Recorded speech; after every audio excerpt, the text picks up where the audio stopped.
la charla de hoy y entonces sigamos por acá. Entonces, como lo mencionaba, les mencionaba que la primera cosa es tratar de buscar lo que sería el target, cuál sería el objetivo que uno tiene como una carrera. Entonces, esto yo lo comparto bastante con las personas a quien le hago mentoring y tiene que ver con, con tres cosas, ¿no? ¿Qué es lo que, en lo que yo soy bueno? ¿Cuáles son mis habilidades? ¿Qué es lo que me gusta hacer? ¿Y qué es lo que el mercado necesita? Entonces, prácticamente en la intersección de esas tres cosas es que está el meollo del asunto. Si nosotros podemos conseguir algo en lo que somos buenos, nos gusta hacerlo y nos pagan por hacerlo, eso es el ganarse la lotería, ¿no? Como decía Confucio, que Confucio muchos no saben, pero era maracucho, Confucio Planeta, el que escoge un trabajo que adora, pues, o que ama, no va a tener que trabajar ni un solo día. Y un poquitico más en detalle de lo que son esas tres, este diagrama de Venn, como observarán, voy a agarrar aquí un poquito el láser para que se vea mejor aquí. Entonces, si la persona le gusta lo que está haciendo, ellos lo necesitan, pero no se encuentra dentro de su competencia, bueno, algunas empresas son benévolas y lo entrenan a uno, otras sencillamente salen de uno y contratan a una persona que se lo sepa hacer. Si por otro lado a uno le gusta hacerlo, y es bueno haciéndolo, pero está fuera del círculo de lo que el mercado necesita, eso es un hobby. O sea, lo hace uno bien, pero no hay quien se lo pague. A los músicos nos pasa eso muy a menudo. Podemos tener cierto nivel de competencia, pero no nos pagan muy bien por hacerlo. Y en el otro extremo tenemos a la parte de que el mercado lo necesita, usted es bueno haciéndolo, pero ya se cansó de hacerlo, ya no quiere hacerlo. Y entonces la gente que no le da a la empresa una oportunidad de hacerlo, pues termina renunciando a su trabajo. Esto es muy dinámico. Hay gente que, por ejemplo, empieza aquí, lo entrenan, por un tiempo se mantiene acá, pero a medida que se va, ya no nota que hay algo retador en el trabajo, termina moviéndose y termina acá y entonces se va. Entonces la idea es que uno se está moviendo constantemente entre esas cosas, y tiene que estar pendiente. Entonces, bueno, eso es solamente un pequeño diagrama para tener eso en mente. Si seguimos, hay que conocerse uno mismo. Muchas personas han visto que se hace una cosa que se llama SWOT, que significa Strengths, Weaknesses, Opportunities and Threats, o en español le dicen la matiz FODA, pero FODA en portugués es una mala palabra, así que le han dado otras palabras, pero FODA es fortalezas, oportunidades, debilidades me faltó una, strengths y amenazas. Amenazas, sí. Fortalezas, oportunidades, debilidades y amenazas. Entonces, esto es algo que yo les recomiendo hacerlo desde el punto de vista personal. Por ejemplo, buscan cuáles son sus fortalezas, cuáles son las características que a ustedes los hacen más valiosos para el potencial empleador. Y las fortalezas son relativas, ¿no? Porque uno cuando se compara es comparándose con las otras personas que están en el mercado. Igual pasa con las debilidades. ¿Cuáles son las características que me limitan a mí o me podrían limitar para agregarle valor a mi empleador? Y oportunidades, y estas se llaman que son internas. Las fortalezas y las debilidades son normalmente internas. Dependen de mí en comparación con otras personas. Ahora, cuando vienen oportunidades y amenazas, normalmente se llaman que son externas. Son cosas que están fuera de mi control. El COVID es una amenaza. O sea, me afecta a mi mercado de trabajo, me afecta a mis posibilidades, me afecta a viajar y tengo poco control de eso. Una oportunidad es, bueno, que por alguna razón me tocó viajar para un sitio o se movió algo en la economía o abrieron una nueva empresa donde yo vivo. Todas esas cosas son relativamente externas a mí, yo tengo poco control, pero las puedo aprovechar como oportunidad. Entonces, menciono acá abajo que para vender un producto uno tiene que conocer el producto. Eso se llama self-awareness, o sea, conocerse uno mismo.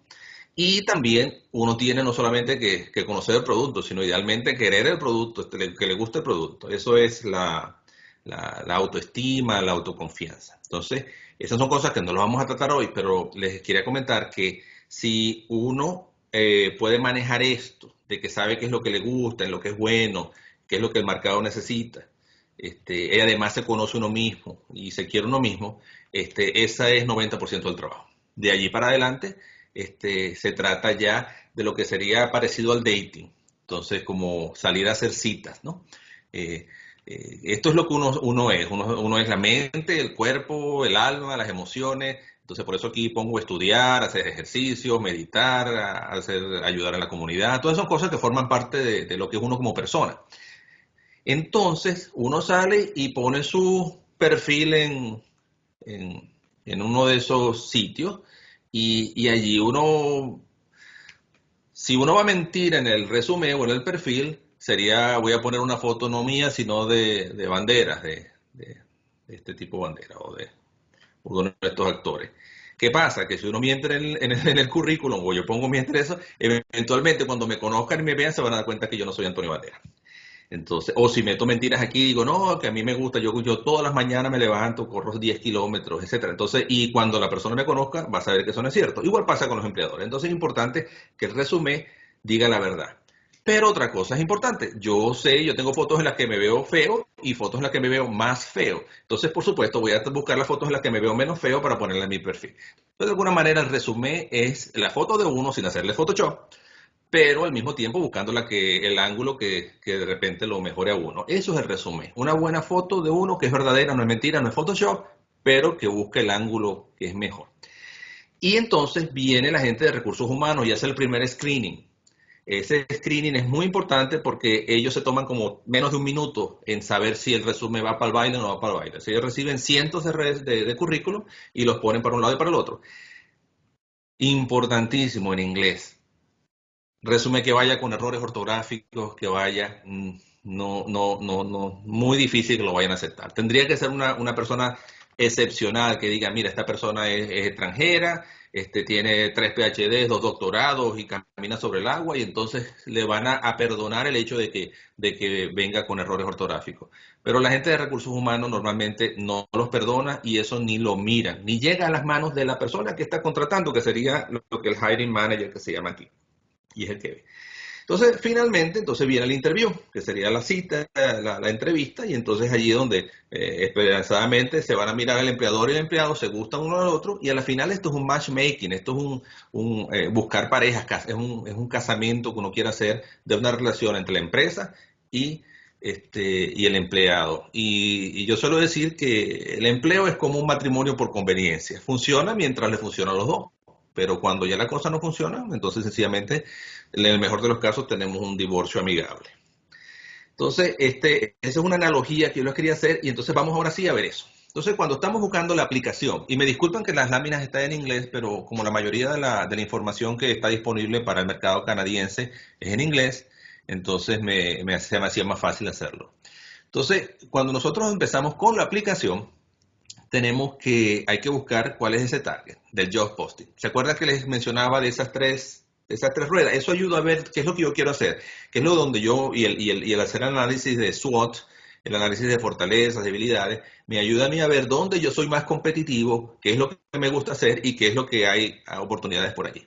¿Qué pasa? Que a veces cuando yo estoy en esa búsqueda me doy cuenta que en lo que yo quiero hacer me piden tener un curso de algo, me piden saber usar tal software. Bueno, ahí está, el sistema me está diciendo de alguna manera que yo tengo que tomar esos cursos, porque si yo no tengo esos cursos estoy en mucha desventaja. Entonces, eso es una debilidad y el diagrama de SWOT me ayuda a decir que esa debilidad, si yo quiero conseguir ese trabajo que me gusta, en esa área que me gusta, voy a tener que tomar ese curso. Entonces, lo otro es conocer la audiencia para poder, de alguna manera, eh, adaptar el resumen, adaptar el currículum a lo que la audiencia está esperando buscar, ¿no? Entonces, aquí menciono en el fondo que lo importante cuando uno está aplicando empleos, voy a ver si otras personas, sí, lo importante cuando uno está aplicando empleos es ir a la cantidad, a la cualidad de los empleos, no la cantidad. Porque si uno trata de aplicar a muchos empleos, ¿qué es lo que sucede? Como uno no tiene tiempo, le termina dedicando a cada empleo, a cada carta que está escribiendo uno, a cada resumen que está escribiendo uno, le termina dedicando apenas 10 minutos. Y entonces la calidad va a ser muy mala. En cambio, si uno termina aplicando, no sé, a 6, 8 empleos, se puede darle 2, 3, 4 horas a prepararse para cada uno de ellos, enviar una buena carta, revisarla, que no tenga resumen. Entonces, Y lo otro, como voy a mencionar ahora, como yo entiendo lo que la empresa está buscando, y esto lo decía muy bien Ernesto en su presentación, él tenía tres tipos. Él decía, yo he dado clases, yo he hecho este tipo de trabajo de ingeniería, yo he hecho otro tipo de trabajo de ingeniería. Entonces, él preparó tres currículum que más o menos resaltaban cada uno un diferente aspecto. Y dependiendo de la empresa en la que estaba aplicando y al cargo al que estaba aplicando, lo usaba uno o el otro. Y en la carta le terminaba de dar lo demás. Después viene la parte de prepararse para la entrevista, que es lo que vamos a concentrarnos hoy. Entonces aquí hacer la investigación de la empresa, saber, entender cuáles son las motivaciones de la empresa, cuáles son los principios, valores y todas esas cosas. Y finalmente entonces viene ya la parte de la parte de la entrevista en sí. Entonces, en la preparación, miren, 85% de eso es sencillamente sudor, como dicen por allí. 10% talento, 90% sudor. En este caso yo digo 85% es trabajo duro, 10% es talento y 5% es suerte. Porque tengo un caso, por ejemplo, de alguien que estaba aplicando una entrevista y resulta que me dice, mira, en LinkedIn, entonces ahí viene su trabajo fuerte. Me dice, mira, en LinkedIn yo me di cuenta que tú conoces a esta persona, pero la suerte le vino de que esa persona yo la conocí por casualidad en una fiesta virtual que hicimos en diciembre. O sea, que la suerte de él fue que yo conociera a esta persona hace un par de meses. O sea, si él hubiera aplicado eso antes o yo no hubiera conocido a esta persona, pues no tenía esa apertura. Y por cierto, consiguió el empleo. Perdón. En la parte de la entrevista, hay que ir con una mentalidad muy positiva. Es difícil, es más fácil de decirlo que hacerlo, porque uno cuando va a la entrevista, sobre todo si uno tiene muchas esperanzas, mucha necesidad de ese trabajo, entonces uno va hasta con temor, es algo así como que tiene todo que perder. Eh, eh, pero hay que empezar a decirse uno mismo que en realidad es que uno tiene todo que ganar, porque lo peor que puede pasar es que uno no lo contraten, o sea que no es que se va a acabar el mundo, uno tiene una oportunidad, no se dio, eso es lo peor que puede pasar. Entonces cuando uno lo pone en perspectiva, uno se da cuenta de que tiene todo que ganar y relativamente poco que perder. Y lo más importante es que, como digo acá, no se enfoque uno solamente en si va a obtener o no va a obtener el trabajo, sino que uno se prepare para jugar su mejor juego. Si yo voy y juego mi mejor juego, yo me voy bien vestidito, el currículum lo envié bien, por eso me llamaron a entrevista, pero entonces voy bien vestidito, ese día me la comí, lo que me preguntaron, nailed it, le respondí lo que me decían.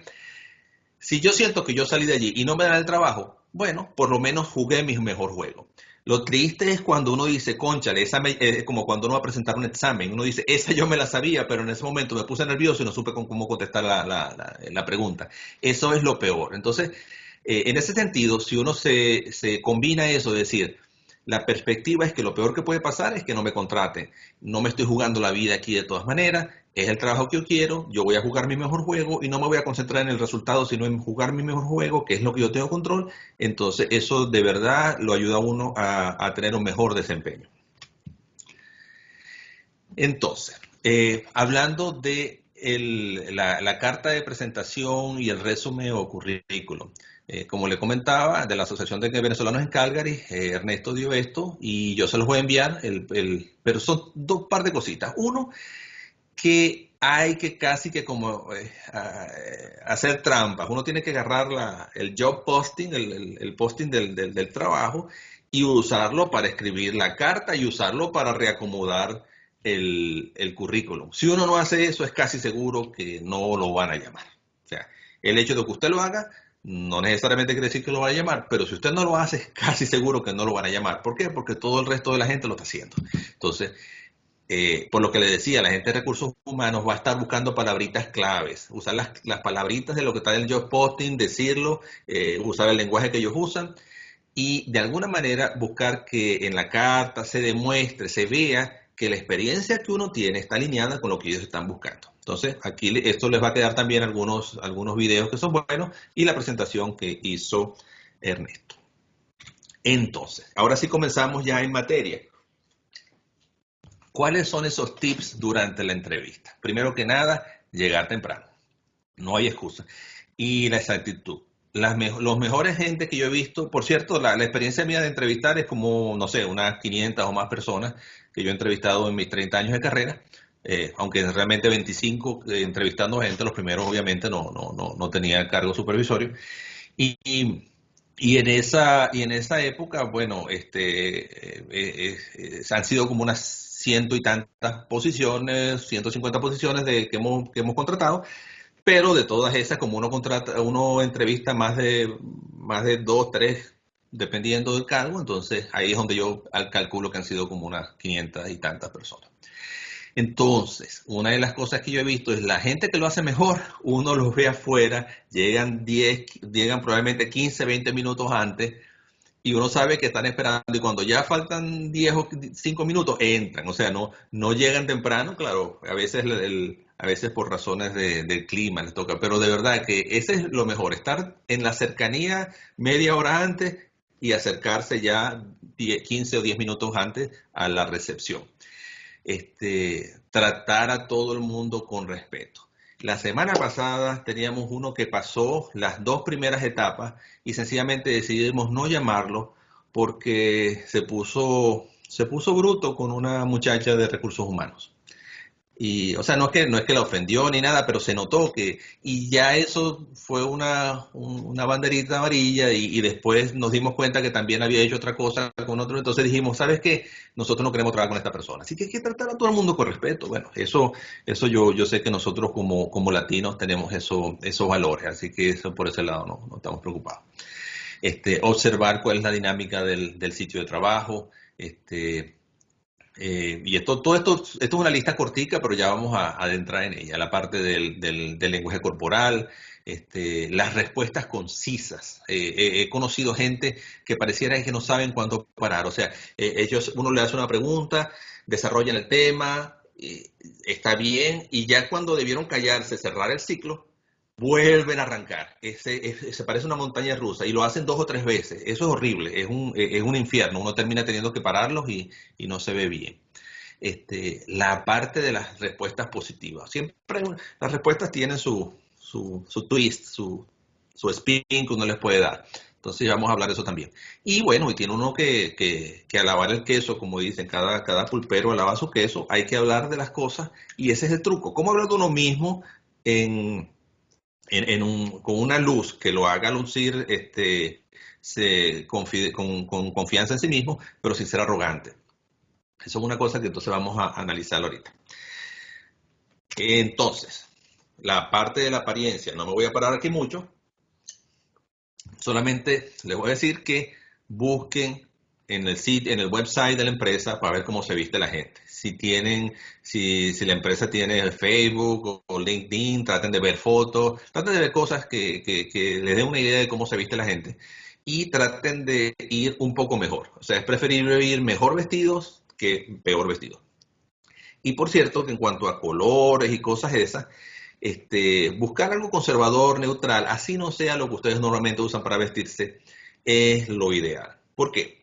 Porque normalmente la gente, no es que a mí yo tengo una camisa roja con lunares verdes que a mí me gusta porque me resalta el color de los ojos. Y usted está convencido porque, no sé, su mamá le dijo eso y las madres a uno le dicen cosas porque lo quiere. Entonces uno termina usando esa camisa y resulta que es una cosa tan extravagante que la gente, cuando uno se va, no está hablando de cómo lo hizo en la entrevista, está hablando de cómo fue vestido. Créanme, esas cosas pasan porque yo lo he hecho. O sea, nosotros hemos, a veces, ¿viste cómo vino vestido? Es condición humana, desafortunadamente. Entonces, les digo, no, ustedes no quieren que la atención se vaya de lo que ustedes son, sus capacidades, para irse a cómo va a estar vestido. Entonces, como menciono aquí, normalmente a uno no lo van a contratar porque se vea bien. Pero si uno tiene algo, eso puede ser razón para no contratarlo. Entonces uno quiere ser lo más neutro posible. Colores como busquen en internet, hay colores dependiendo de la cultura. El azul, el celeste son colores que normalmente implican lealtad a la empresa. El rojo, a veces hay gente que le gusta rojo dependiendo de la posición a la que van, pero rojo siempre despierta un poquito de agresión. Entonces los colores, es bueno no hacerlo. Y si es por entrevistas, lo vamos a ver ahorita, aparte de entrevistas de videoconferencia, que sean mejor colores sólidos, o como que no tiene cuadros así, casi no se nota, está casi sólido. Porque si son rayas y eso molesta mucho en la parte del video. la parte del lenguaje corporal. Los números cambian, yo creo que estos números no son exactos, pero bueno, en el principio más de la mitad de lo que uno dice se transmite a través del lenguaje corporal. La otra buena parte es a través del tono que uno usa para decir las cosas, y apenas 7%, definitivamente menos del 10%, es lo que realmente uno está diciendo. Entonces, esto es solamente para tomar eso en cuenta, de que uno quiere ir con una actitud de que se sienta que uno está interesado. Entonces, esta foto que está aquí, por ejemplo, la joven esa forma de colocar las manos, de colocarse, no colocarse atrás, sino estar así, es una cosa que indica que usted está interesado en lo que se está hablando. Entonces, es una parte de eso. Y la parte abierta, o sea, si uno se cierra, eso indica, uno psicológicamente tiende a imitar a la persona que está enfrente de uno. Entonces, cuando uno está cerrado, uno invita a la otra persona a que se cierre. Entonces, de alguna manera, entre más abierto sea uno, más confianza le da a la otra persona, y eso es lo que termina uno proyectando. Entonces, hablando sobre la cámara. Como lo ven aquí, estos son varios ejemplos de lo que no se debe hacer. Obviamente este señor no está bien vestido para una entrevista, pero nada más lo estoy usando para la parte de la videocámara. Primero que nada, que la cámara esté más o menos a la altura de uno, porque si está abajo, si yo tengo colocado esto ahorita sobre una caja de zapatos, porque si no lo coloco, es una laptop, la tengo sobre la caja de zapatos y unos libros, porque si no lo coloco a esta altura, entonces ustedes me van a estar viendo desde abajo y se ve muy tétrico. Lo otro es la iluminación. Normalmente si ustedes colocan ropa blanca, un fondo blanco, o peor aún, si colocan en el fondo una ventana, entonces ustedes se ven oscuros. Entonces la iluminación es algo importante. Entonces, la idea es, ¿te acuerdas lo que les dije de la tarea para la casa, de que era más que todo hacerlo? Practiquen, o sea, sencillamente busquen, graben un poquito, a ver cómo se ve, y asegúrense de que cuando vayan a hacer la videoconferencia, de la videoentrevista, estén en su mejor, puedan quedar lo mejor posible. ¿Qué se debe llevar uno? Bueno, se debe llevar, debe demostrar que uno está preparado. Entonces, uno se lleva un par de copias del resumen, si es dependiendo del trabajo. Si uno está aplicando por una cosa que es gráfica, uno se tiene que llevar trabajo gráfico. Si uno de alguna manera tiene un journal, perdón, un artículo que publicó en alguna revista, bueno, llevarse, o sea, todo lo que depende les puede ser útil para ilustrar en qué trabajaron ustedes. Menciono aquí lo de los screenshots porque cuando hay gente que tiene las cosas en internet, ¿qué pasa si llegan allá y por casualidad la empresa tiene mala recepción allí? Entonces mostrar esa preparación, llevarse screenshots de lo que quieran mostrar. Entonces, como menciono aquí en el fondo, es una oportunidad de mostrar que uno está preparado. Entonces, eso ya le da una buena indicación y la gente se queda hablando de esas cosas. Oye, viste como qué interesante que no tuvimos internet, pero el tipo logró demostrar lo que quería mostrar. Ahora sí, vamos entonces a la parte de preguntas y respuestas. Ya hablamos de cómo salir a buscar trabajo, cómo ir vestido, la puntualidad, pero entonces vamos a hablar de las preguntas. Entonces, en este sentido, tenemos que empezar con las motivaciones. ¿Qué es lo que el empleador quiere saber? Ellos, la pregunta última que quieren saber es si nosotros somos el mejor candidato para la posición. Ahora, si se ponen a ver ustedes, desde el punto de vista del empleador, ellos tienen dos riesgos. Un riesgo es que contraten a la persona equivocada. Y ese riesgo es que, bueno, que de alguna manera se dejaron engañar por el currículum, se lucía bien en el papel, se suele decir, oye, luce bien en el papel, pero después que lo contratamos no funcionó. Pero hay otro riesgo además, que es que esa persona que es la mejor para el empleo se me puso nerviosa en la entrevista y yo no la contraté porque realmente no jugó su mejor juego, ¿no? Entonces, desde el punto de vista del empleador, más y más los empleadores están pasando de tratar de intimidar y poner a la gente en situaciones de estrés para verlo si se quiebra o no se quiebran. No, tratan de hacer que la persona baje la guardia para que se manifieste en cómo es, como sería en un día normal de trabajo. Eso tiene sus ventajas y sus desventajas. Y las desventajas es que si la gente se siente muy en confianza, a lo mejor se pasa de confianza. Entonces, bueno, eso es una cuestión. Entonces, ellos quieren saber si uno es tan bueno como dice el currículum. También quieren saber si uno realmente es competente o si no es competente, porque nadie es competente normalmente 100%. Es muy raro que uno consiga exactamente la persona que ya tiene todas las competencias, pero uno sabe que le va a tomar un tiempo llegar ahí. Ellos quieren saber qué tanto trabajo, qué tanto esfuerzo me va a costar. Pero viene la parte de si esa persona es lo suficiente humilde para que sea entrenable o no. Y si uno siente que uno es ese tipo de persona positiva, que uno les va a ayudar a resolver problemas en lugar de crearle problemas, eso ayuda bastante. Y al final del día, ellos quieren saber si de verdad puedo confiar en esta persona que tengo enfrente de mí. Entonces, llegó alguien, vamos a aceptarlo. Ok. Entonces, al final del día, ellos quieren saber si uno realmente está interesado en esa posición como una oportunidad de carrera.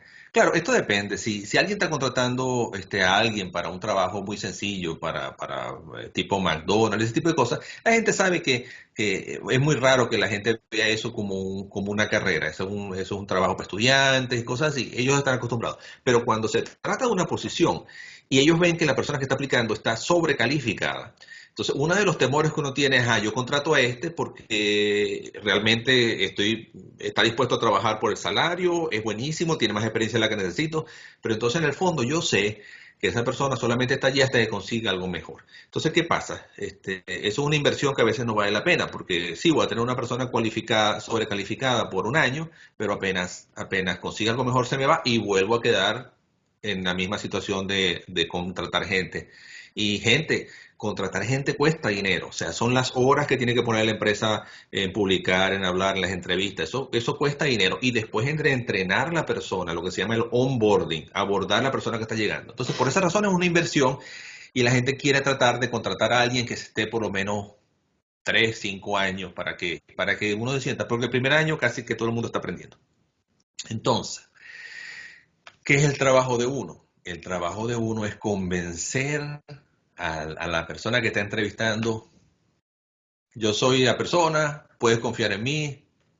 I got your back, como dicen aquí. I got your back. Entonces, vamos ahora con las preguntas. Entonces, vamos a empezar. Hay 3 láminas de preguntas. No voy a ir en mucho detalle, pero sí con suficiente para darles un saborcito de qué es lo que preguntan. La primera pregunta, bueno, no viene en orden, pero hay un bloque de preguntas que sería que el empleador quiere conocerlo a uno, más o menos, de dónde viene uno, de cómo llegaste aquí, cómo supiste de esto, este tipo de cosas, ¿no? Entonces, una de las preguntas más generales es, tell me about yourself, háblame de ti. Y entonces, en este sentido, como una pregunta tan abierta y tan general, un error es que yo tenía cosa de 3 años cuando una vez yo agarré un destornillador y uno empieza a hacer uno va a empezar a echar esa anécdota de cuando uno estaba chiquitico y esa anécdota es irrelevante para el trabajo. Entonces, de alguna manera, uno tiene que tratar de en 5 minutos resumir su vida. Entonces, dice, mira, yo como notarás por mi acento, yo soy de Venezuela, llegué aquí hace tantos años y ya esa es la parte personal que probablemente diga, si ustedes quieren compartir algo. Háblame de ti, mira, no, yo soy inmigrante, vengo de Venezuela, estoy aquí desde tantos años, tengo tantos años de experiencia en esta industria, soy ingeniero de esto, me gradué de esto, y esta es mi experiencia, y empiezan ya desde allí a hablar sobre cómo lo que ustedes han hecho es relevante para el empleo. Fíjense que les hacen una pregunta general, pero ustedes tienen que en menos de un minuto ya pasarse a lo específico que esté relacionado al trabajo, porque ahí es donde ustedes captan la atención. Después de eso, y practiquen, eso, resumir la vida de uno en 3 o 5 minutos, la carrera de uno en 5 minutos, sobre todo si uno tiene muchos años de experiencia, es bien difícil.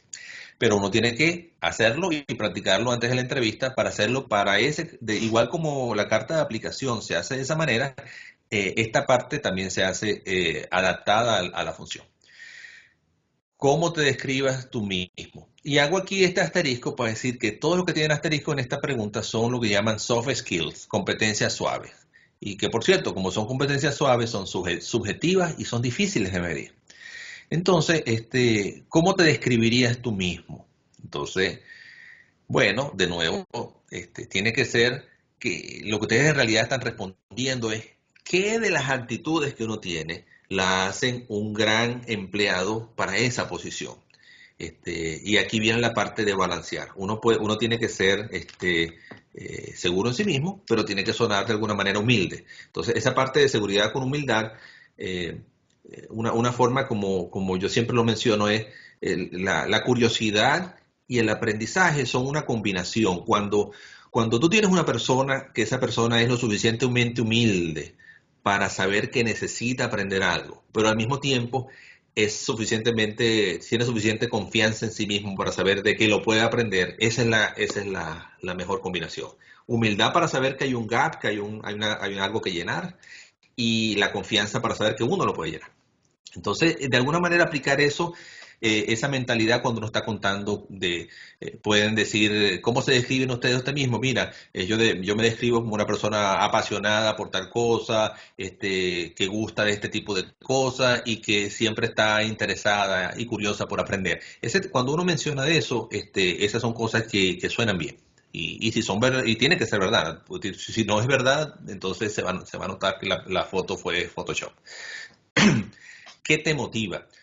Bueno, tiene que ser uno honesto y positivo, pero tiene que tratar de enfocarse en el trabajo. O sea, si a mí me motiva ser músico y tocar cuatro y todo eso, pero eso no tiene nada que ver con el trabajo, entonces realmente yo no debería ni siquiera mencionar esa otra parte. Es decir, ¿qué me motiva? Entonces uno menciona cuáles son las cosas que a uno le motiva que están alineadas con el trabajo.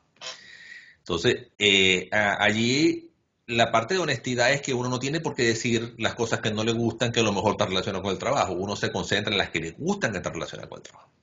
Y la parte de la pasión, en ¿qué te apasiona? Lo mismo. ¿Cuáles son tus mayores fortalezas? Fíjense que estamos otra vez haciendo la tarea para la casa de conocerse uno mismo. Entonces, uno debe responder en el contexto de la oportunidad de empleo que ellos están haciendo. Entonces, la pregunta que uno está contestando es, ¿cuáles de mis fortalezas son relevantes para este trabajo y me hacen a mí un buen candidato para este trabajo? Entonces, ¿y cuáles son sus debilidades? Entonces, aquí digo, no traten de tirárselas. No, mi debilidad es que yo trabajo muy duro. Mi debilidad es que yo pongo el trabajo a veces sola. Ese tipo de respuesta, la gente no come cuento. O sea, seamos francos. Normalmente, eso de que no, mi debilidad es que yo trabajo muy duro, no va a ir para el baile. Entonces, lo mejor es mencionar una verdadera debilidad. Entonces, por ejemplo, una cosa que yo he mencionado, si me han pedido debilidad, yo he dicho, mira, como supervisor, en el pasado, yo he tenido una debilidad que es que yo he confiado y le he dado mucha latitud a la gente que me reporta y de alguna manera, aplicando aquello de no news, good news, me he dado cuenta que a veces los proyectos se han retrasado y yo no he estado al tanto pensando que todo iba bien. Entonces, eso me ha costado porque mi tendencia es confiar en que la gente es responsable y me va a pedir ayuda cuando lo necesite. La forma como yo he aprendido. Entonces, de una vez ya ustedes pivotean allí y empiezan a decir cómo ustedes lo han logrado superar o están en proceso de lograrlo superar. Y dice, lo que ahora yo hago es que trato de ser más disciplinado y no asumir que las cosas van bien, sino a medida que, sobre todo si son gente nueva o gente con la que yo no conozco muy bien, les pido que me den reportes frecuentes para ver que realmente las cosas vayan bien. Y a medida que ya voy viendo que ellos sí tienen el negocio bajo control, entonces yo me alejo un poco, pero estoy en lugar de hands off, de dejarlos que ellos hagan y después ayudar, estoy ahora ayudando a los demás y hands off. He cambiado esa actitud. Entonces eso es una cosa que la gente, y que por cierto es verdad, o sea, si es verdad es fácil poder contar la historia.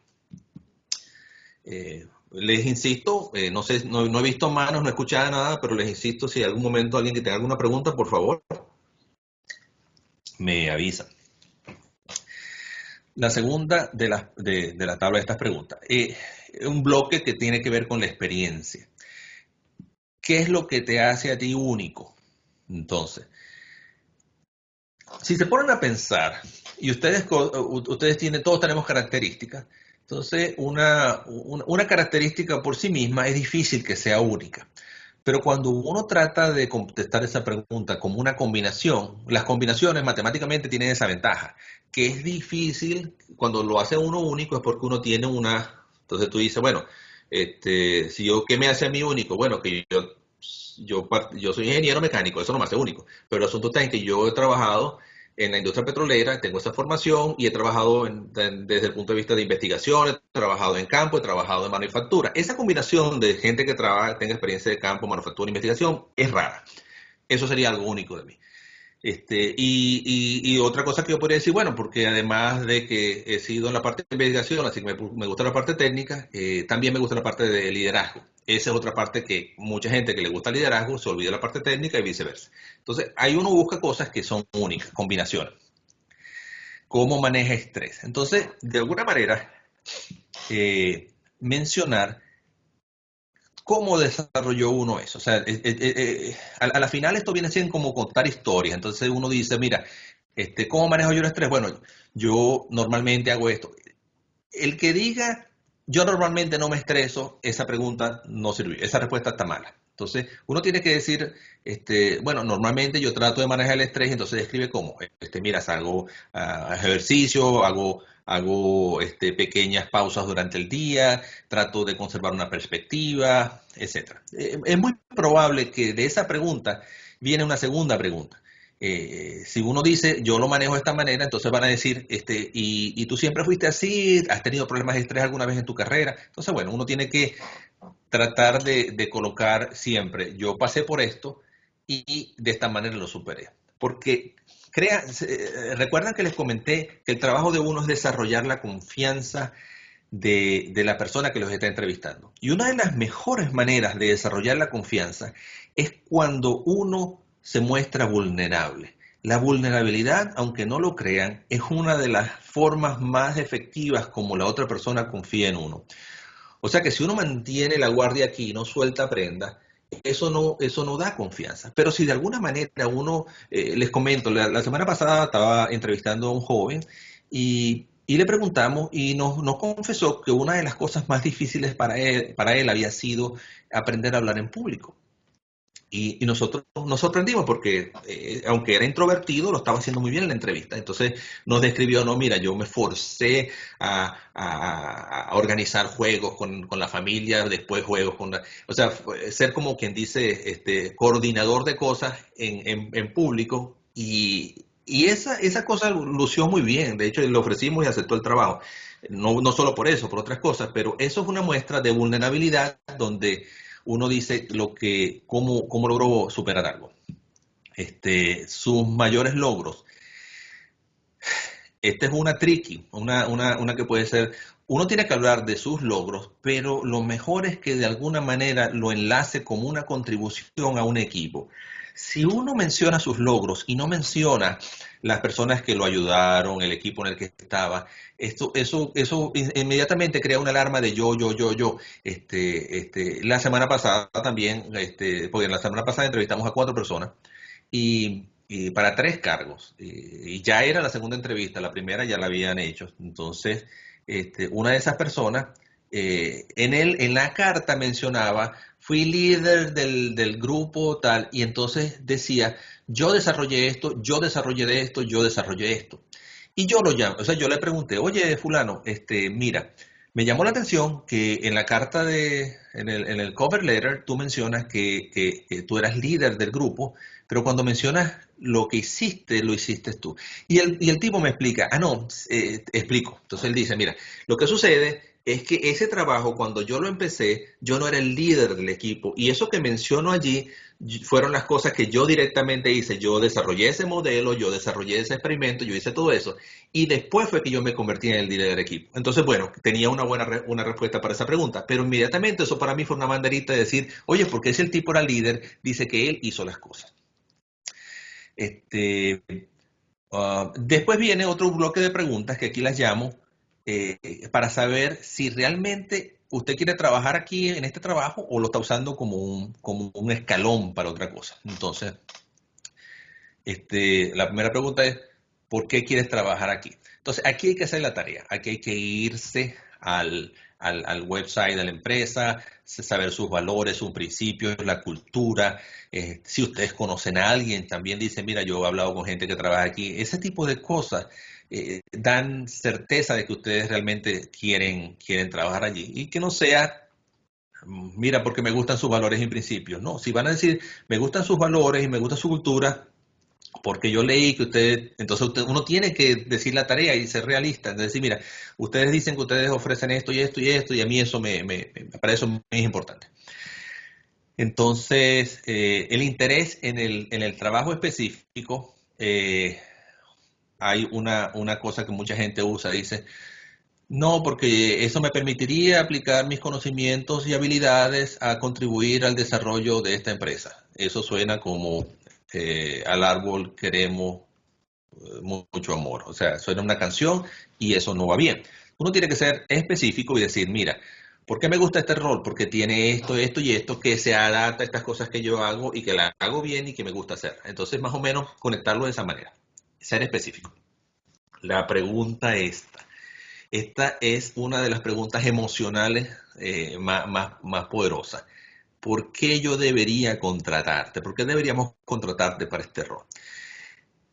Aquí es donde a la gente a veces se le sale lo arrogante o se le sale, no saben qué responder. Entonces, prepárense algo que sea memorable. Yo les comento aquí un ejemplo donde dice, mira, no sería por mi experiencia o mis conocimientos, porque yo estoy seguro que tú has entrevistado y has recibido currículos de gente, nunca digan más competente que yo, nunca digan más competente que yo, digan tan competente como yo, o que tienen experiencia, que son muy competentes, o no se comparen, dice, yo estoy seguro que tú has recibido currículos de mucha gente competentes también. Sí, pero tú me vas a contratar a mí porque yo voy a tratar más duro, o sea, yo voy a ponerle más esfuerzo y más cariño que los demás. Sí, aquí está dicho en inglés, ¿no? Pero eso es una respuesta que de verdad uno se acuerda. Esa me la dio a mí una persona y de verdad que me llamó la atención. Entonces, no es que ustedes van a copiársela, pero búsquense una respuesta a esta pregunta que no sea de librito, sino que sea algo que ustedes crean que el empleador vaya a recordar. Y esta es la última, donde la última lámina con preguntas, que dice, ¿qué es lo que más te gustó de tu última posición? O sea, hay una parte que se habla ya, hablarme del pasado, ¿no? O sea, ¿qué es lo que más te gustó de la última posición? ¿Qué es lo que no te gustó de la última posición? Entonces, aquí hay que ser realistas, pero, o sea, hay que ser honestos y verídicos, ¿no?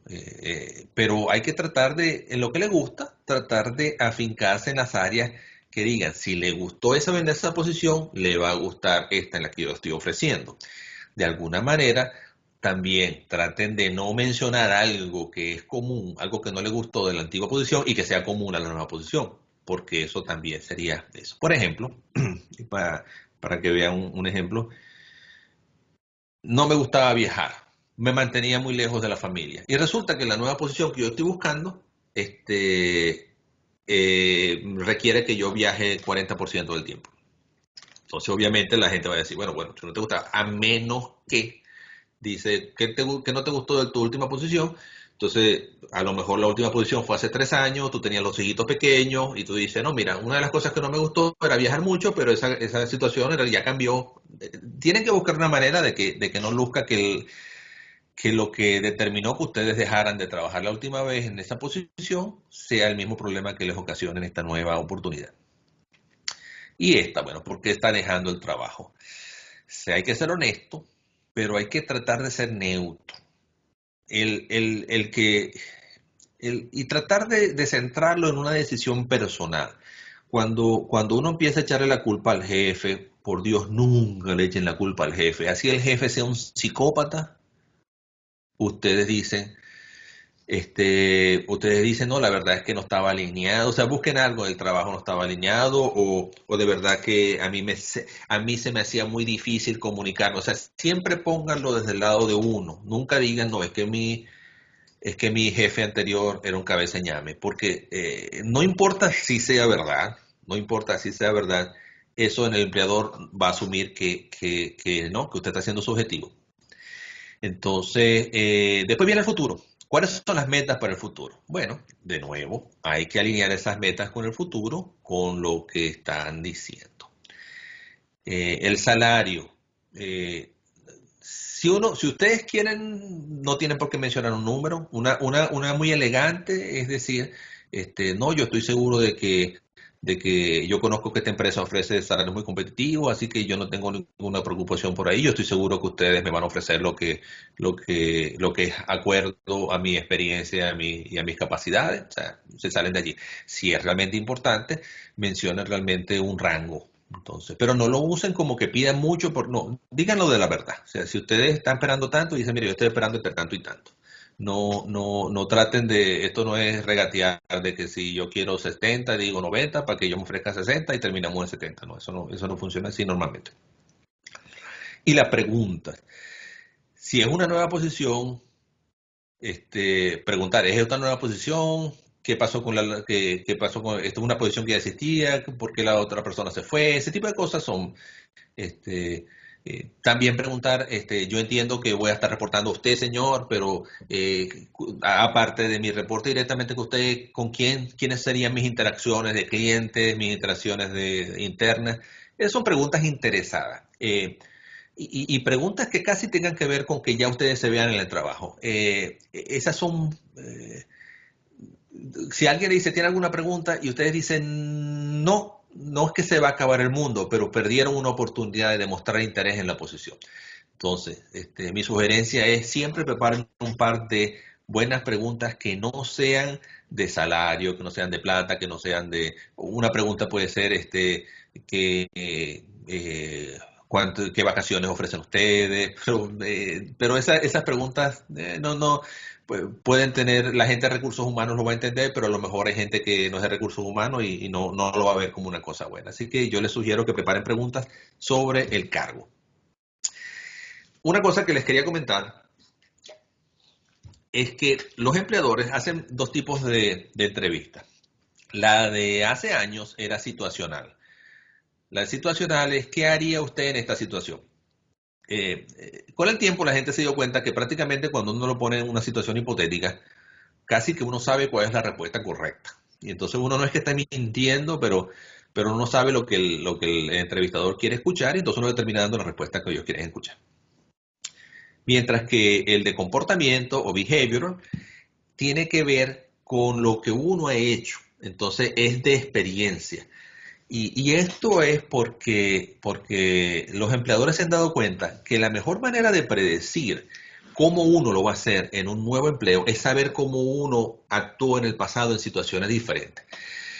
Entonces, las preguntas todas empiezan, ¿has tenido alguna oportunidad de hacer esto? Cuéntame de alguna vez que tuviste este problema y así. Y entonces ellos se dan cuenta. ¿Por qué esto es más difícil de hacer trampa? Porque ahora sí, aquí uno no está diciendo mentira, uno está diciendo, mira, si es medianoche y hay una luz roja, ¿tú te la vas a tragar? No, por favor, yo no me la voy a tragar. Entonces, pero si aquí le preguntan, mira, ¿tú alguna vez te has tragado una luz roja? Entonces, allí, y entonces van a preguntar por qué uno tendría que mentir. Y es más difícil ocultar que uno está mintiendo, excepto a diferencia de una situación hipotética. Entonces, ¿cómo uno ataca las situaciones hipotéticas? Es importante siempre tener esa curva que les mencionaba de la narrativa, del cuento que uno está contando, que sea STAR se llama. Uno describe la situación, cuál es el evento, describe cuál fue la tarea, o sea, esta es la situación, el evento, las condiciones, esta es la tarea que estaba haciendo, qué acción tomé yo y qué resultados tomé yo. Y dentro de esos resultados, a veces es bueno también el aprendizaje. Entonces, esto es una regla mnemotécnica siempre de contar la historia desde el punto, mira, esta financiación por esto era que era difícil, a veces puede ser una combinación de cosas profesionales con cosas personales, yo estaba pasando por una enfermedad y me pasó esto y así lo manejé y esto fue mi resultado. Algunas preguntas típicas de esta parte. Tell me about the time. Cuéntame de una oportunidad en la que tú trabajas bajo presión y cómo lo manejaste. Bueno, entonces, similar a lo que ya hemos hablado, o sea, tienes que decir, la pregunta que uno tiene que hacerse cuando está haciendo la tarea para la casa para contestar esa pregunta es decir, bueno, ¿por qué era hasta bajo presión? ¿Por qué era bajo presión? Este, la, Hay que tener cuidado de que la presión no puede ser, no, porque mi jefe era, o sea, no connotaciones negativas, mira, era un pedido difícil, era un proyecto grande, y explicar cómo lo manejamos, ¿no? Dame un ejemplo de una meta importante que tú alcanzaste y cómo la alcanzaste. Este, Cuéntame de algún error que cometiste, cuáles fueron las consecuencias, cómo manejaste, qué pasó, pues.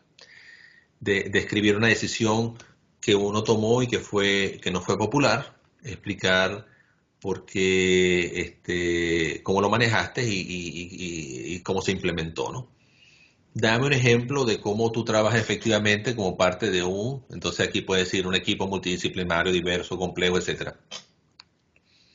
Y ahí una pregunta que sigue normalmente, este, por el otro lado, ¿alguna vez en que no trabajaste bien o que el equipo no estaba trabajando bien? ¿Cómo lo manejaste?